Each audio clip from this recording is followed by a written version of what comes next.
رازی ورونو چی یو شو په حدیث او په قرآن ترزان کرو قربان. ولی دی ډیرو مسلمانانو ملکونو کې امن نشتی. اصل وجه داره چې منگ اغا اسباب پر خودی د کمو دلاسه چې امن رازی اغا نلٹو او گرزو پا امن پسی. دا مشکل لی زمانگا دا طول نغٹ سبب دا امن دراتلو اغا دا اللہ سبحانه وتعالی شریعت نافذول لکه دی ملک تو گورا سنگا امن و امان پکی دے وجہ اغا دا برکتی ملک چی دلتا توحید عام دے نو چی اسڑے دا شریعت نلری او پا ملک کی توحید نئی او پا ہر ذکی درگاون او دربارو نئی او پا ہر ذکی پیر پرستی او قبر پرستی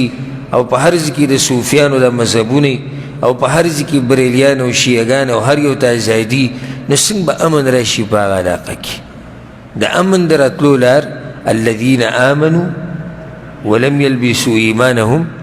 بظلم اولئک لهم الامن وهم مهتدون. چی کم خلق توحید منی آمنوا ولم يلبسوا ایمانهم بظلم او بید توحید گڑ وڈنکی دا شرک سرا اولئک لهم الامن اللہ بدی خلق الامن ورکی. او زمان دا ملک غٹا مسئلہ اغب دا امنی دا نو تبیا دیتا مگر زمان پا ملکونو کی دی دربارونو تا و دی درگاونو تا او دی قبر پرستی تا و پیر پرستی تا جل اسمان سر خبری که و کنکی دومر دیرات نو سنگ با امن رائش. اللہ سبحانه وتعالی دی زمان دی ملکونو نا دا پیر پرستی او دا قبر پرستی او دا شرک دا دیدی تا اللہ ختمی کی. او اللہ سبحانه وتعالی دا مسلمانانو پا ملکونو کی امن و امان راولی خصوصاً اللہ سبحانه وتعالی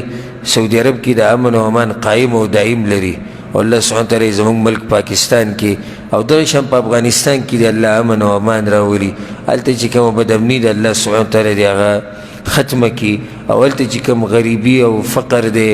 او مسئلی دی او مشاکل دی اللہ سبحانه وتعالی دی آغا طول بخیر خیریت سر ختم کی.